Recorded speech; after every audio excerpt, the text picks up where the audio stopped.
But I am so glad that this is playing out publicly the way that it is. If y'all get a chance, watch her video. She makes a lot of really good points because, yeah, what's going on between like Cardi B and Offset? That's shit. That's been a lot of our lives. I know there's not anybody, especially when we get to be these big old ages. We are here, me, this age, this big old age, and not have been in some type of relationship where the person that you were dating just drug you for filth because you chose you. You chose to not take their cheating behavior. You chose not to take their physical violence. You chose not to take their emotional abuse.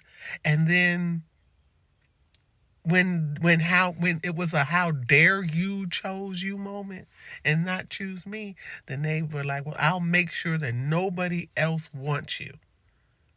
And a lot of people fell for that. And the part that Cardi B, the part that she's playing, I call that the nails in the coffin. Because she understands that, she's on this ride. And if you don't want to get back on the same ride, believe the same lies. Because the person who can hurt you is the same person that knows how to get you back. You know what I'm saying? And you kind of go through that back and forth thing because they know what to say to bring you back in, and then they know how to treat you, like crap, and then you're back on the same thing. So what she's doing now is called nails in the coffin. That's what I call it, nails in the coffin. She's making sure she don't go back. She doesn't want to go back. She's had enough. And she's making sure she don't go back. That he don't want her back. That's called nails in the coffin. And this is usually when she's in her nail in the coffin phase.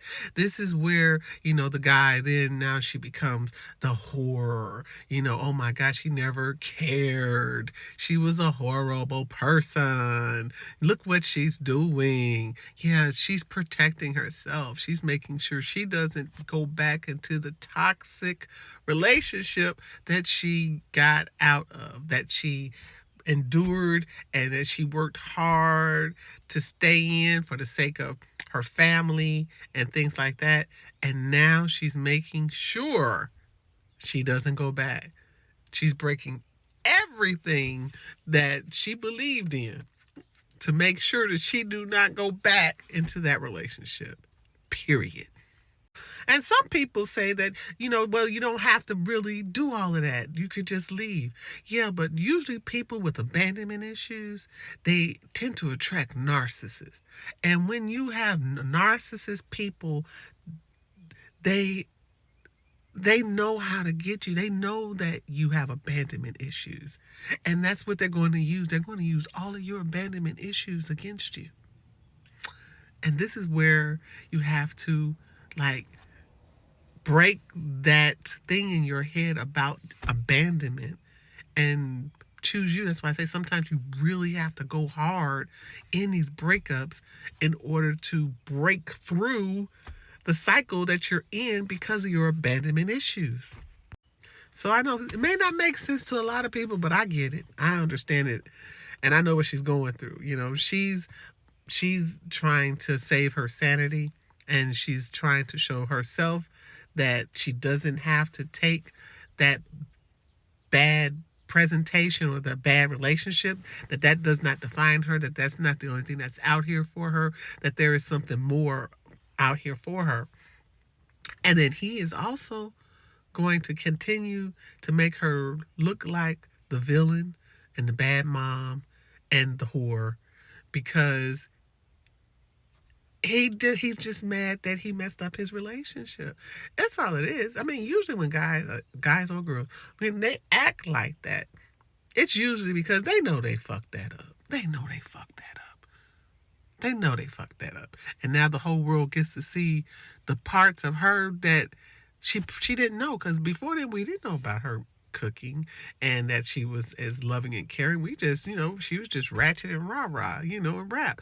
But now you kind of see, the other sides of her that a lot of people didn't see. And they're seeing that. Like, wait a minute, there's a little bit more to her than that. You know what I'm saying? And that's the part that that's the part that the crash out person is trying to alleviate. They don't want anybody else to see the good things that they saw. They just want to just spill all the bad negative, because as long as other guys or other girls just see a bunch of bad stuff about a person, they'll stay away from them. And sometimes all it is because maybe he could spin the block. Maybe he could spin the block again, and maybe she'll come back. But no, she already did her. That was her ritual of putting the nails. She has had her funeral for that relationship. That was a funeral ritual. She has put the nails in the coffin. That's what I call it. Putting the nails in the coffin. So that relationship is wrapped. That's a done. It's a done deal. Because it's going back. She knows it's going to be worse because they're never going to live that out. She will never, ever be able to live that down. That's why it's called nails in the coffin. Because she can't go back. Even if she wanted to, she can't. She won't. Oh, gosh. All right. Peace, love, and light.